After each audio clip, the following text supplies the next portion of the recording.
Jonathan Cohen, Pio Marmaille, bonjour, vous êtes à l'affiche d'une année difficile. Alors Pio, on vous a vu, on va vous revoir en mousquetaire. Jonathan, on vous voit actuellement en flic chanteur dans Sentinelle. Quel effet ça fait de revenir à des personnages un peu plus ancrés dans la réalité et surtout dans une dure réalité sociale?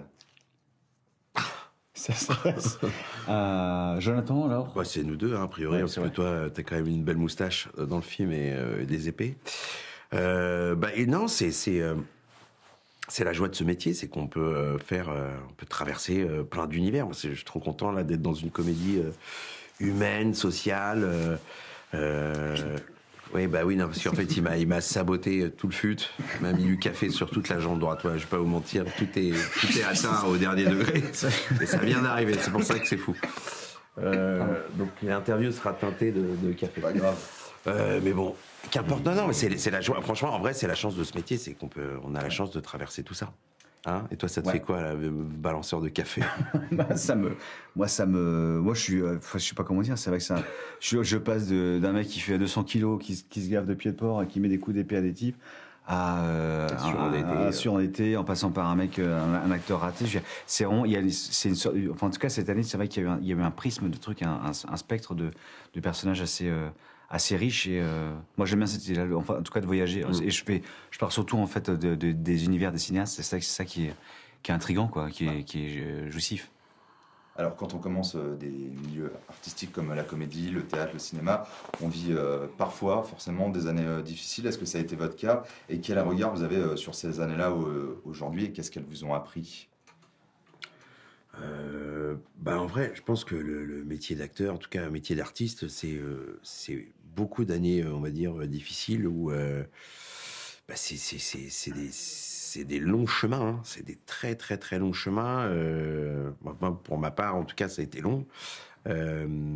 Et ça apprend la résilience, ça apprend la patience, ça permet aussi de se cultiver soi-même sa petite force intérieure, essayer de creuser ça et voilà, jusqu'au jour où en fait quelque chose se passe qui dépend absolument pas de nous, un peu de nous, mais beaucoup d'autres choses, on sait pas quoi, qui fait que d'un coup aux yeux des gens on existe, et ça c'est la magie de la vie, pour le coup, plus que du cinéma.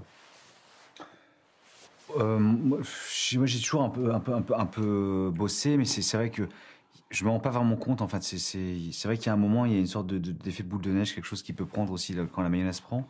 Mais j'ai pas de regard particulier sur mes années de travail où j'étais pas forcément à un endroit où je me sentais indispensable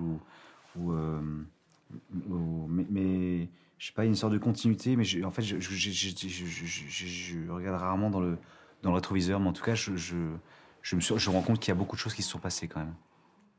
Alors, Eric Toledano et Olivier Nakache ont collaboré avec des associations militantes pour la préparation du film.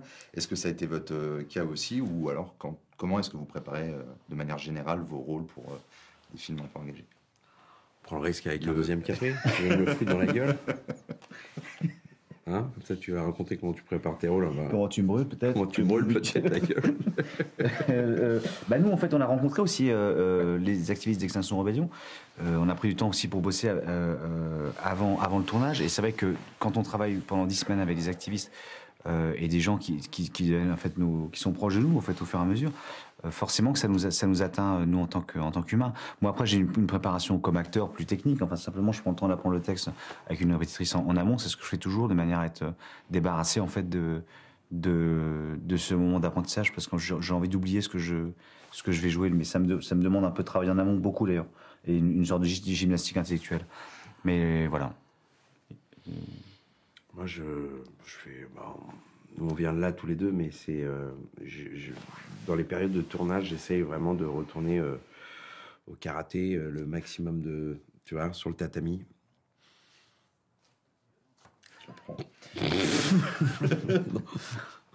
Non, plus sérieusement. On peut pas les rire. Hein, plus sérieusement. On peut la garder. Hein.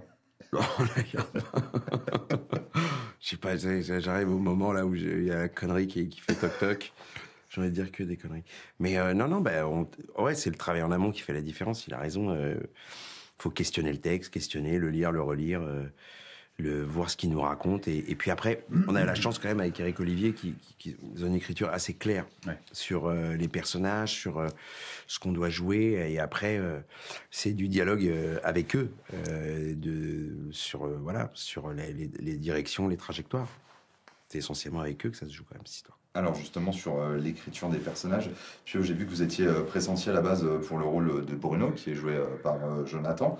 Est-ce que c'est plus facile de prendre un rôle dans un binôme quand on connaît déjà très bien celui d'en face, parce qu'on l'aurait peut-être préparé un petit peu?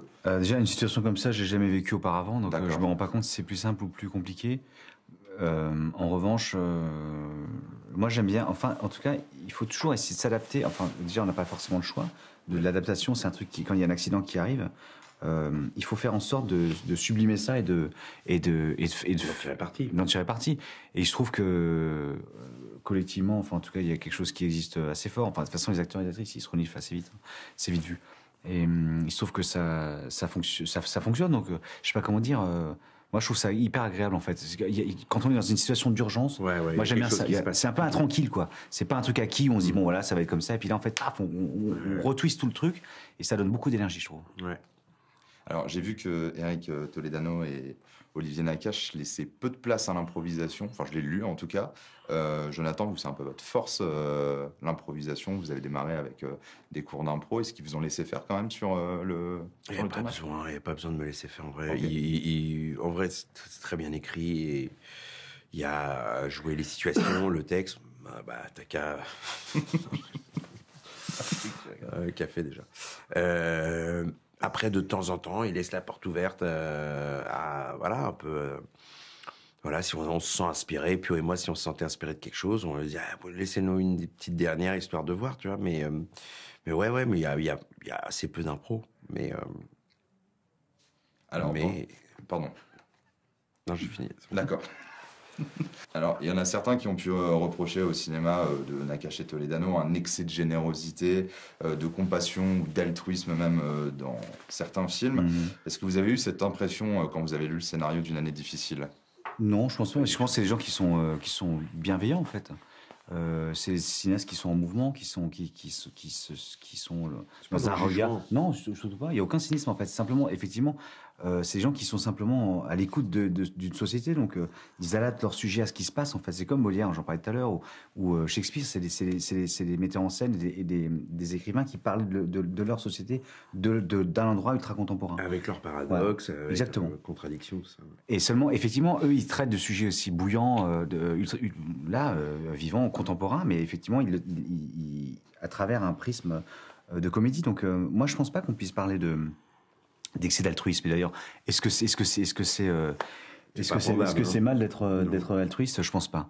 Non, au contraire. Mais je pense que c'est des gens qui sont très bienveillants, des cinéastes très bienveillants.